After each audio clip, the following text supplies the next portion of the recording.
Hey there, welcome to the Church Digital Podcast. My name is Jeff, and I'm excited to be putting this episode together for you guys. This is episode 24. We've done 24 of these, and we are not slowing down one bit. If you're relatively new here with the Church Digital Podcast, the heart behind this is literally to facilitate a conversation about what church online can be. All of us across America doing church online, we don't have the answer yet. We're still trying to figure this out.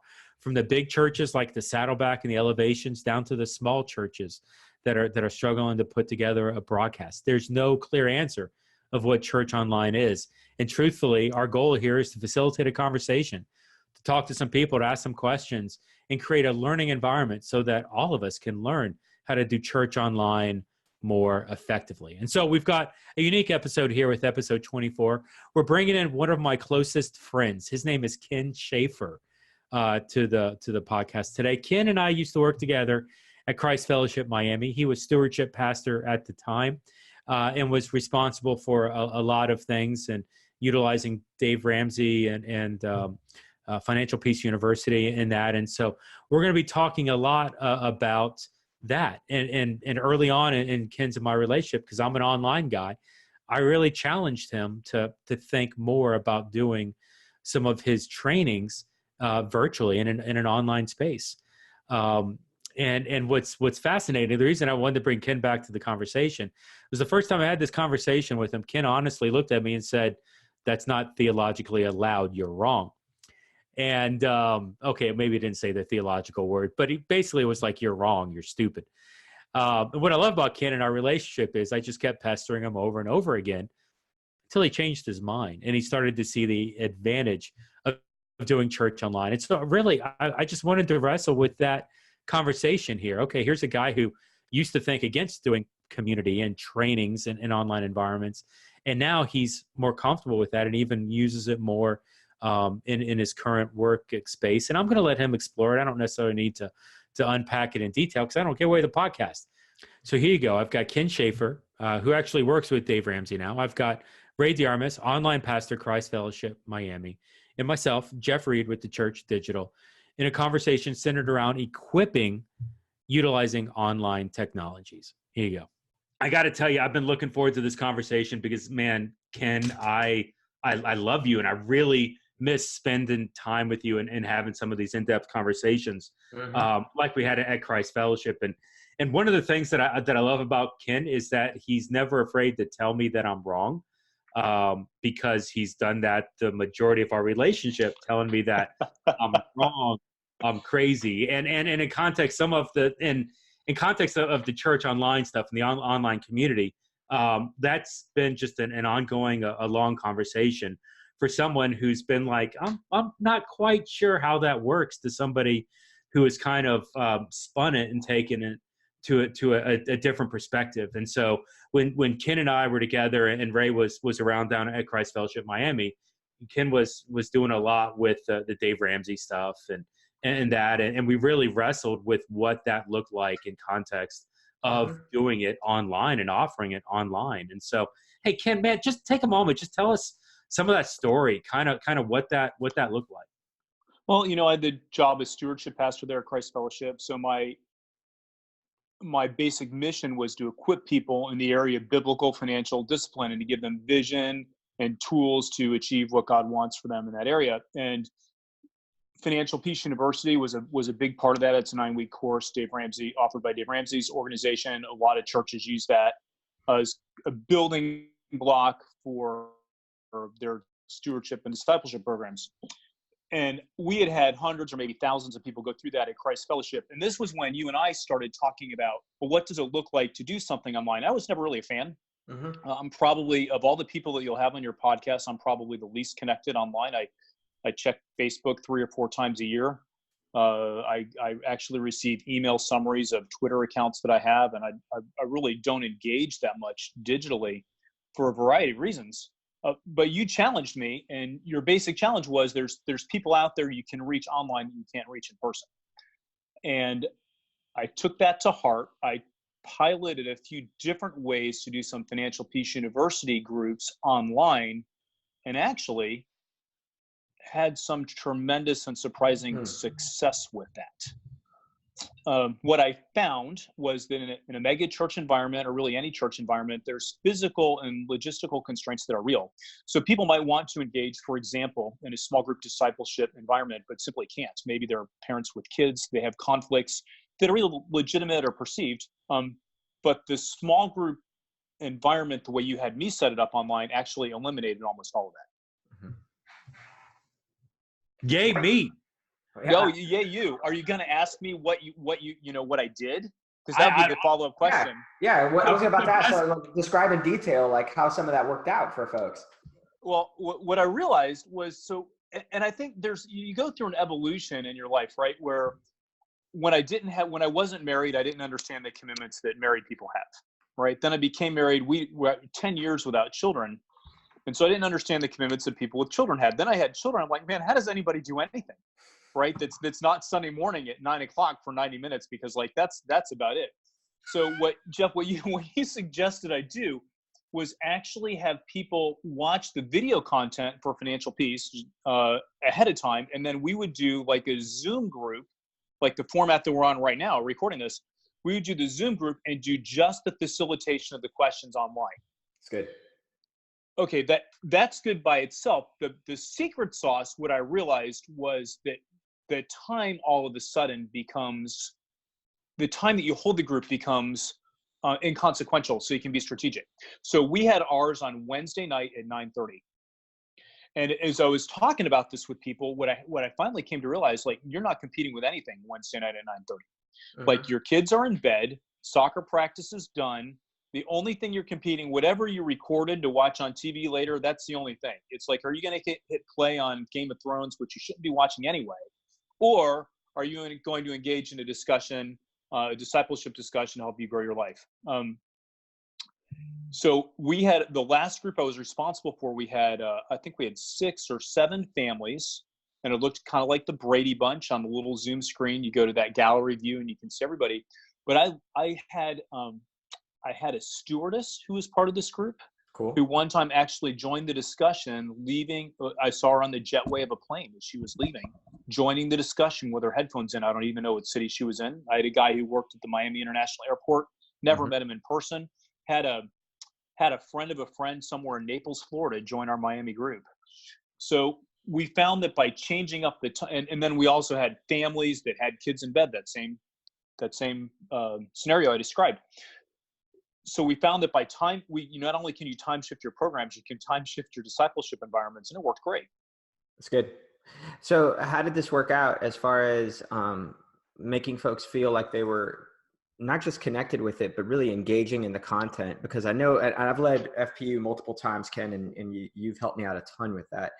For me, there's always a breakdown in the group after week 3. Like you really start to see like who's really there, because that's, for those of you who are not in tune or you've not led FPU, that's after the budgeting week. And so a lot of folks tend to freak out after that. And so how did you maintain that kind of contact and communication, even though your group was online, and encouragement?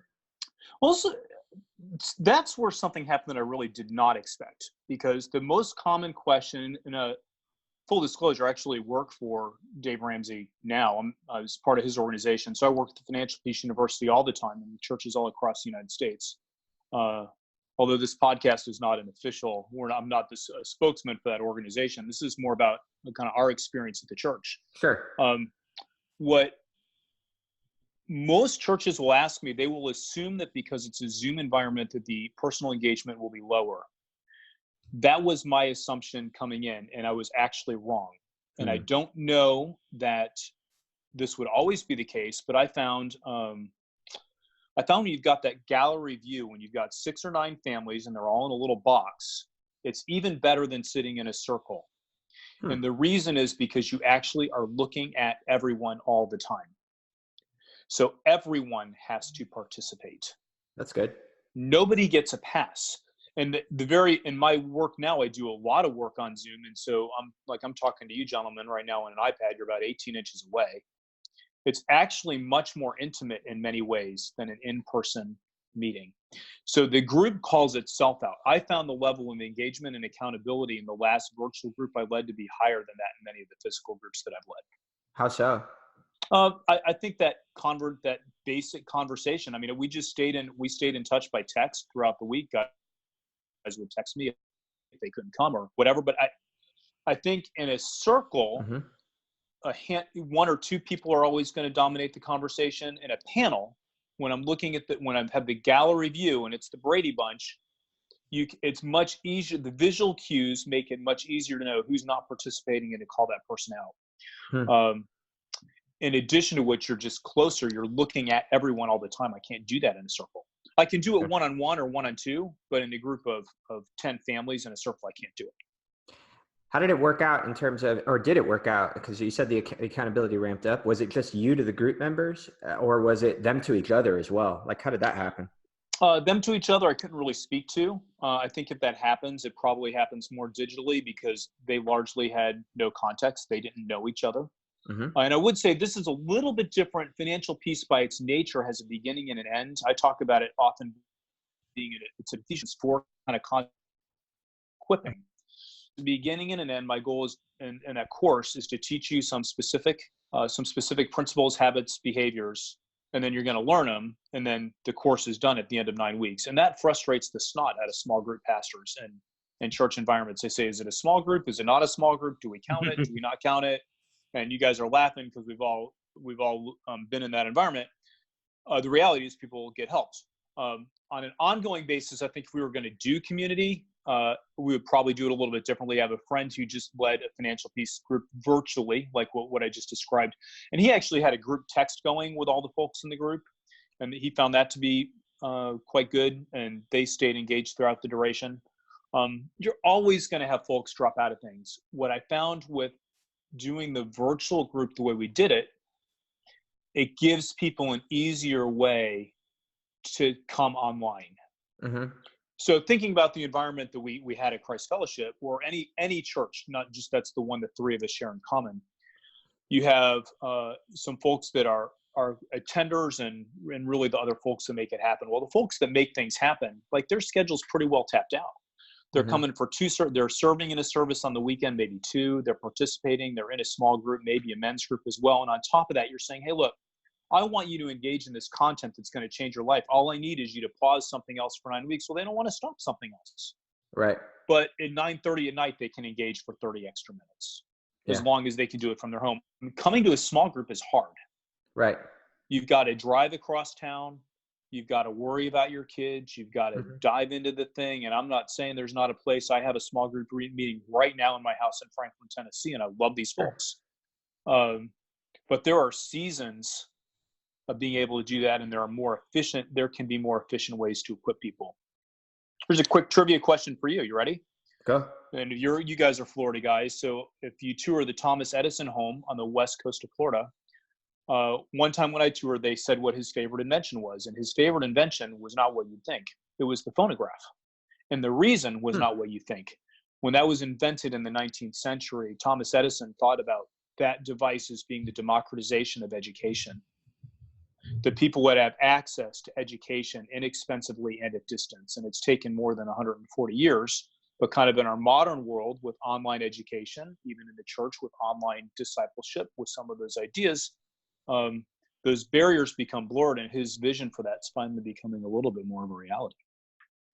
It's funny because I as I've studied history throughout that, and it's interesting you point out that was Edison's perspective, and I know we're kind of looking at a grander conversation here, but even then, I've seen that over time where a lot of folks look at new technologies and they see that in terms of such birth, but then other folks come along and try and restrict that and control that. So, Edison invents the phonograph, and then, eventually other, copyright becomes an issue and other folks start to constrict and control. Whereas the internet has kind of freed a lot of content up, and still a lot of folks are worried about, well, how do we control this, control that? But especially for those of us in the church world, shouldn't we be asking more how to leverage this for free for the sake of helping folks in terms of engaging a community and not just the content?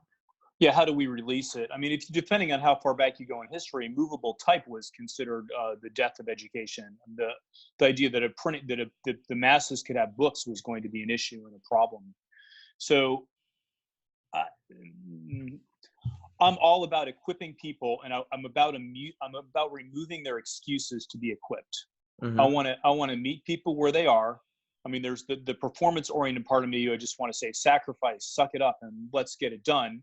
And then the more pastoral, compassionate side of me wants to make it easy and to bring people along. Somewhere in that mix is the answer. That's good.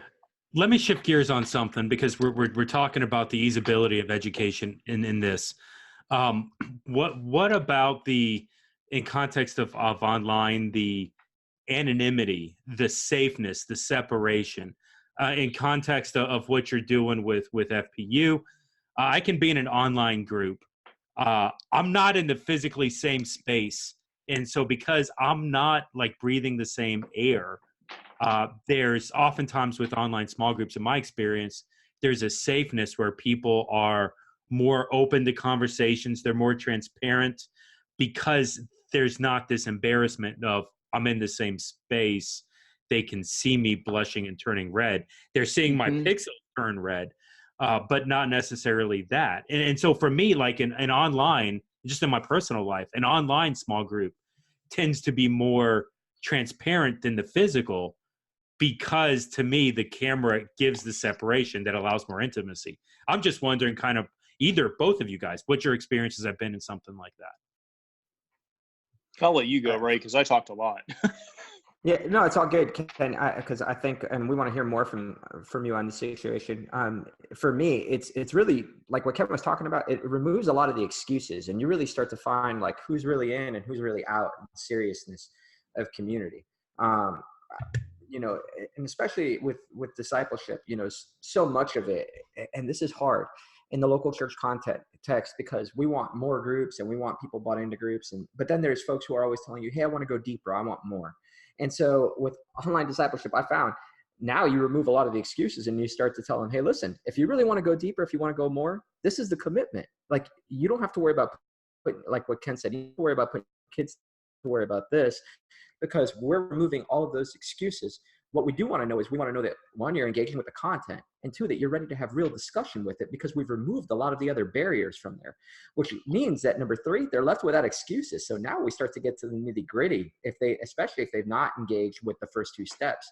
So that encourages people in the group to call them out, but then also as a leader, it's our responsibility to step up our game and call them out and enter into uncomfortable situations of, hey, in this particular case with Ramsey Solutions, hey, so why didn't you watch the video this week?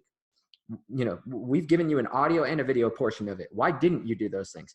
On the side where I've done online groups where we've done scripture reading, hey, so seriously, like, what was the excuse as far as not engaging with the scripture this week? You could have opened the Bible app, you could have put it on audio. And I know that leads to a lot of uncomfortable conversations, but it's those uncomfortable conversations that leads to growth.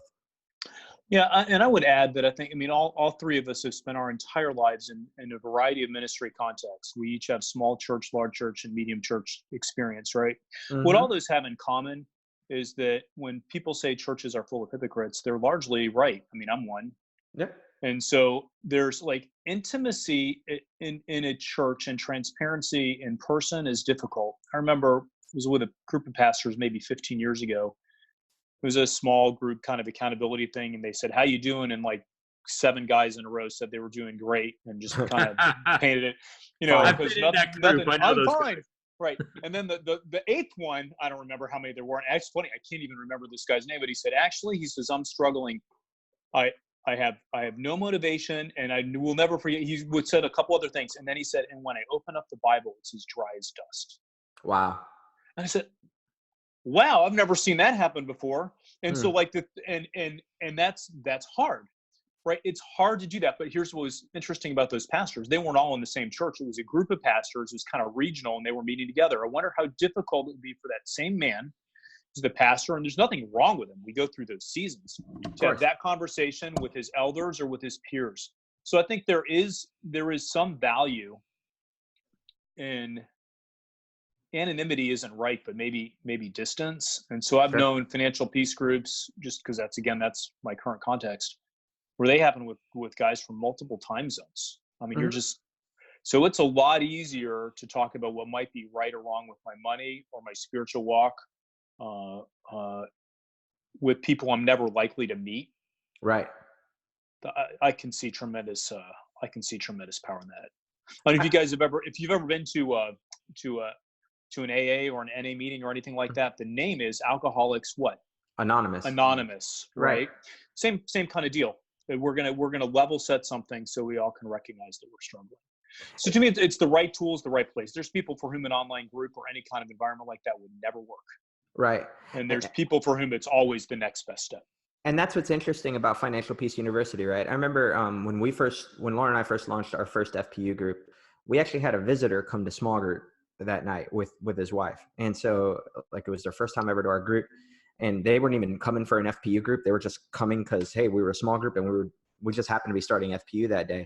And I remember presenting the information, telling them, hey, listen, if you want, you can engage, and if not, that's cool. And I remember them clear as day telling me, yeah, we're okay. We don't need this. That's not for us, whatever. Well, they stayed throughout the group, just engaging in the content.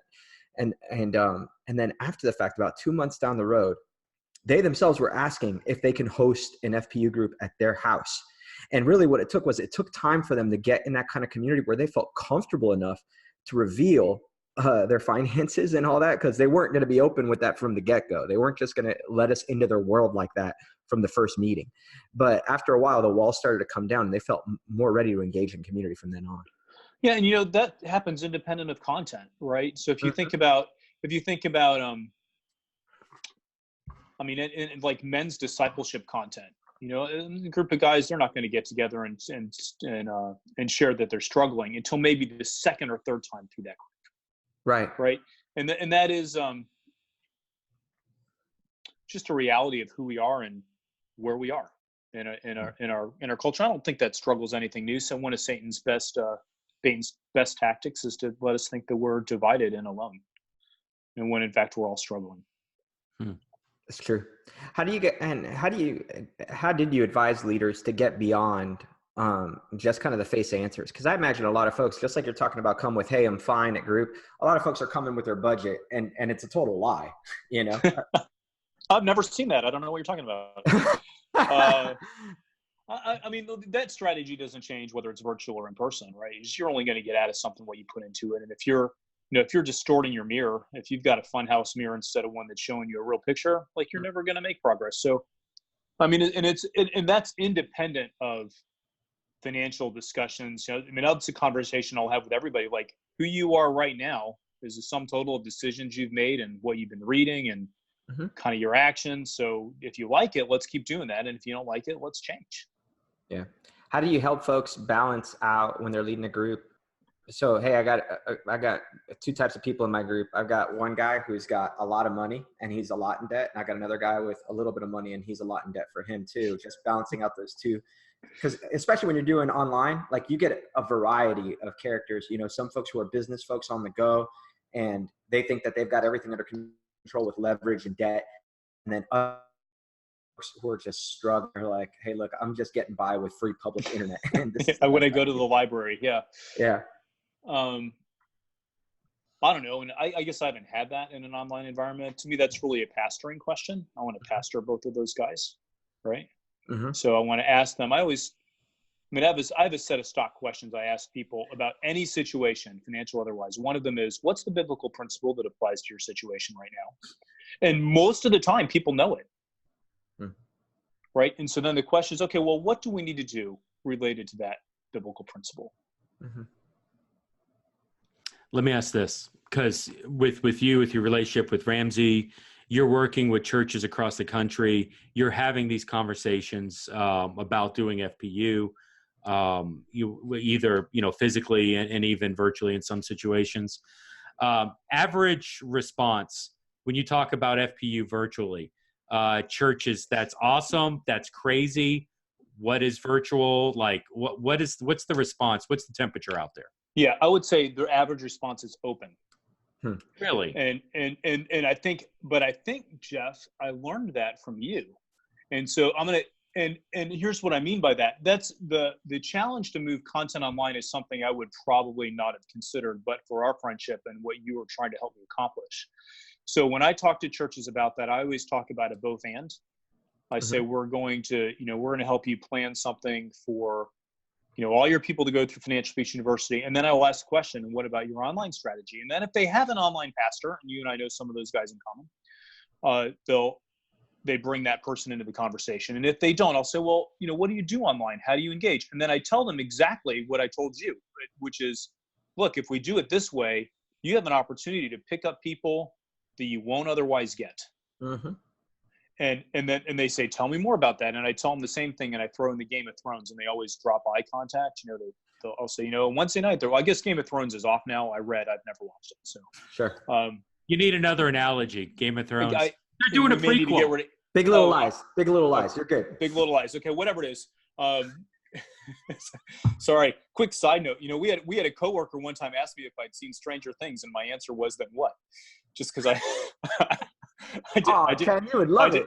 I didn't know it was a thing, even though, as far as I'm concerned, the 1980s are the culmination of our civilization. I'm saying you would love it. So, all that aside, what I talk about is picking up stragglers. I don't want to use this as an exegesis, but I've been giving thought to what does it mean when Jesus leaves 99 sheep and gets one sheep. And I'm not saying that online is an application of that teaching, but I will say, using whatever tools we have to reach people that need to be reached for whatever thing it is we're trying to accomplish in the church, whether it's evangelism, whether it's discipleship, whether it's community, however it is you want to draw lines around those boxes, which kind of bleed together. They're kind of into it. And so I'm dealing almost exclusively with really large churches. That's kind of what I do. Mm-hmm. So they have a different set of resources at their disposal. But the hilarious thing is, then they'll ask me, well, what do we need to do? Is it something we need from you? I'm like, no, actually, you already have financial peace and Zoom is free. And they said, there's no other support. Like, no, it isn't even our thing. We don't even sell it. We just give you a vision to do it on your own. And they say, yeah, that's it. That's not something we do. We just want to create multiple ways for people to access content in groups. It's amazing. Now, 5 years ago, I don't think it would have looked. 5 years ago, it wouldn't have looked like that. There's no way. Yeah, and I will say this personally. I've seen, just even within the past 2 years, conversations going from "you're crazy." Like when I have these conversations with pastors and churches, I've literally been told "you're crazy" 18 months, 2 years ago. Now I'm being told "you're right. We're just not ready for that." And so. I get that. And so then again, in my context, which is very discreet, I have a beginning and an end. Mm-hmm. So I'm like, you know what? You're ready to try 9 weeks. Just try this. And if you hate it, stop doing it. Yeah. Well, it's very easy. Yeah. And that's got to be helpful in the same way that in some ways, financial peace groups have helped launch ongoing communities, ongoing small groups. Mm-hmm. Some of these communities are going to continue on and stick. Whether it's for the existing online pastor or whether it's for somebody who just caught a bug for it and they're like, hey, we just like hanging out with these folks. We're going to keep doing this and we're going to keep studying the word together or something else. I mean, it's just a continuation of great community. So let me ask this, because you see the big picture, and your context is centered around Ramsey and FPU, which is a 9 week. The thing that I've always loved about you, Ken, is you're open to the honest conversations and you speak your mind. So moving beyond the 9 week window, theoretically, this isn't your avenue, but I want you to speak into this. What challenges does the church need to overcome to create a holistically online biblical community that solely meets through Zoom, texting, other platform, digital platforms? I think that that's really a question, right? That's something you want Kurzweil or somebody to kind of throw some mind space at. I know people that pay more attention to that than I do have given that a lot of words and a lot of thought. I think this is one of those areas where change will ultimately become inevitable. And what I mean is society ultimately, like the church will track with that. As people communicate, those changes just naturally come. So I don't know that we have a complete idea what that looks like or what the barriers are. But if you think about, and you may have these statistics, like how many workers in an average week use Zoom to connect for something? Mm-hmm. I don't use just Zoom just in communities. I use it to do my job. Right. So it's becoming more and more ubiquitous, which is like my all-time favorite SAT word. I just love that word.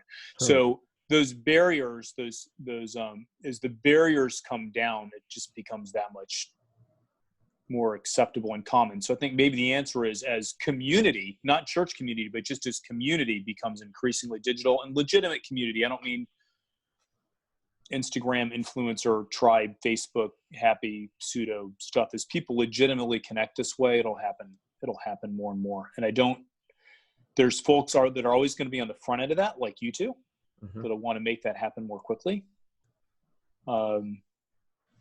Early innovators, adopters, that kind of thing. I don't know. I'm kind of struggling with that answer. It's the same thing I tell pastors, which is like, just try it, because you can undo it. Like, you can just stop, but see what value you get. And I think those answers ultimately emerge. That's good. There's a period in my life where it's very easy for me to meet for a breakfast meeting at 6 or 7 a.m. in the morning. And I treasured those times of personal community and Cuban toast and, the whole thing in the cafeteria in Miami. The reality of where I live, the community that I'm in, the job I do, and the stage I'm in life, that meeting today is basically impossible for me. But digital ones are always possible. Right. That right there was a hard thing for me to adapt as a campus pastor, that I think, like when I was leading a physical location, I was also going through a change of stage in life, and that we just had a baby. And so beforehand, I was like, hey, I'm ready and adaptable for like 6 a.m., 7 a.m. meetings, that kind of thing. Where if I would have thought through, and this was a few years ago, and even though I was super into tech and all this stuff, I didn't think through the concept of, hey, this is a great space to leverage for community, for all this stuff. I think it would have helped me out tremendously. And it also would have freed up the volunteer just on a regular basis, in the sense of, hey, like, you don't have to, take time out of your work day and show up to a random Starbucks near you or whatever else. Like, we can still meet and have this kind of community. And it would have provided more time for genuine questions or to dig in a little bit further. But I mean, again, my own current circumstance, we just recently moved from 5 separate buildings in my company into one giant building. It's a huge campus, and 50 something Dave Ramsey employees are all in one place. And do you know what? As he talked about that vision, he talked about how creativity was going to be unleashed because we were in one location. And I kind of heard that, but I was not in our new offices 2 hours before I was able to have a conversation and make something shorter and better, because of the fact a guy was in my building that was previously in a different one. So it's always going to be a both and. We are analog creatures, not digital creatures. Digital is the tool. Right. That's good. Yeah. Love that. It's not, and to that point, like, church online, a healthy church online isn't the abandonment of the community. It's the distribution of communities into other areas. And within recent weeks, we did a deep dive, really discovering Church Anywhere, which is out of First Capital. Their location, they're doing 16 micro locations in a really small town, rural area of Indiana. We just got off Elevation within the past week as well, talking about their watch parties and about how they're doing this in a big way. Saddleback is pushing the micro as well. And so, like, there's legitimacy in not abandoning the physical space. God calls us, the Bible calls us, not abandon meeting together. And that isn't necessarily what's happening, but the ability to encourage, to strengthen, to disciple, to help others grow, utilizing the virtual space here, like Zoom. You mentioned a text group earlier. WhatsApp definitely does that. We've talked with people, Jate, who does the video game. What platform is it? Discord. Ray, we've talked with him in the past. He uses it's a WhatsApp Discord platform for that. There's plenty of opportunities to connect with community. One of the things that I love, and I heard Clay Scroggins over at Northport, and I heard him say this at a conference I was at. The business world looks at the digital disruption as an opportunity, and they see all of the functionalities and the features and the things, and the business world adopts this digital disruption, all this new technology, as a way to make what they do better. As a general rule, the church has been more hesitant in that area. It excites me, Ken, that you tell me that, a lot of the larger churches and the mega churches that you're working with have been pro doing this online. And FPU may be the on-ramping towards changing some of that culture.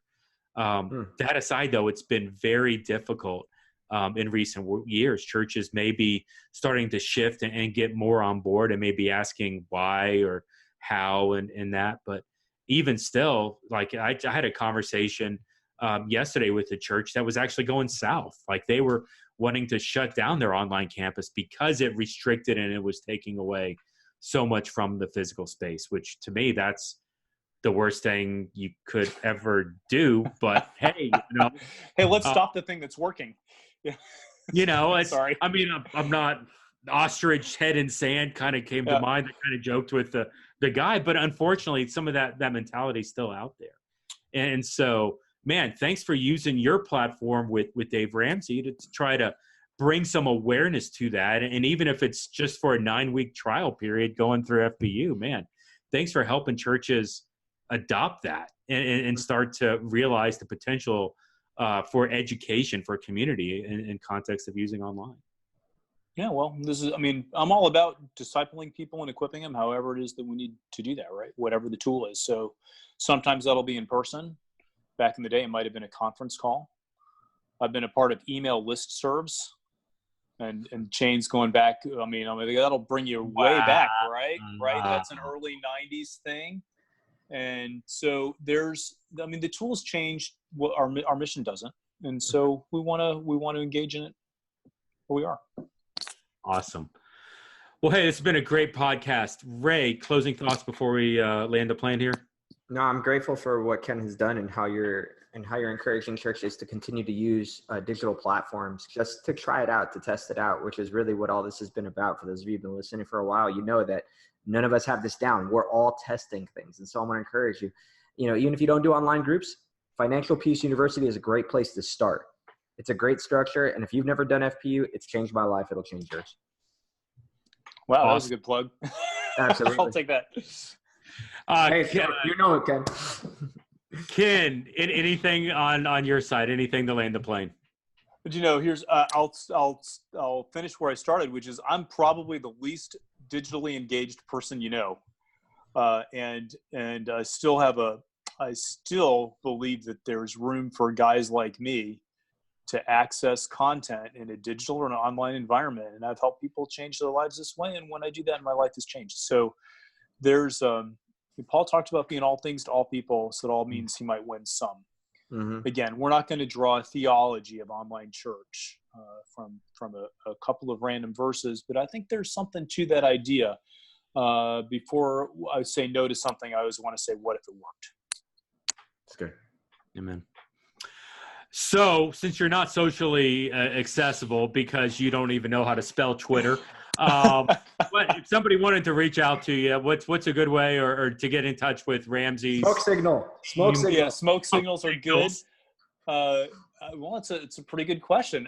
So I have an email address, which is ken.schafer@daveramsey.com. Email is something that people used before Instagram and Twitter and Facebook. So ken.schafer, Schafer is Schafer, and that's awesome. Probably the easiest and fastest way to find me. So we'll put that in the show notes, as well as a number of articles why Ken needs to watch Stranger Things.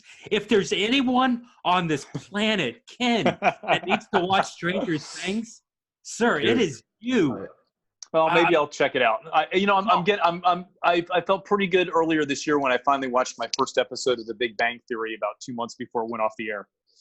Apparently, there's this new show called The Office also. I might check that out. Oh, you'll love it. But hurry up, then. If you have Netflix, it's all going to go soon. It's all going away. So, I'm going to speak your language here, Ken. It is a if you are a fan, which I know you are, Adventure of Buckaroo Banzai. Yes. The stylisticness of that in an 80s, the randomness of it exists in Stranger Things. I might have to check it out. I'll see if I can get it on VHS. I do not. Okay, it's not like, what's his name wearing the cowboy chap. I think they actually sell it on VHS, funny enough. I think that exists. Yes, I cannot believe you have not gotten into the Stranger Things thing. So we're going to wrap I'll see what I can do. Awesome. Thank you. So, hey, this has been the Church Digital podcast and not the Stranger Things fan club. That's another podcast that Ray and I will probably start sometime soon. and back in to be that speaker. Hey, but this has been a great conversation on church online and creating these biblical communities. Ken, man, thanks for jumping on this and just helping us wrestle through this. Thank you for always telling me, no, Jeff, you're stupid, but then listening to the conversation afterwards and at least being humble enough to say, hey, you know what, you may actually be right, because that actually is really encouraging to hear some of those things. So. Hey, listen, a broken watch is right twice a day, so all good. Awesome. I'm totally insulted right now, but we're going to take it as a win, and I'm going to walk away. So thanks, everybody, for listening, and we'll see you next time here at the Church Digital Podcast. Y'all have a good day.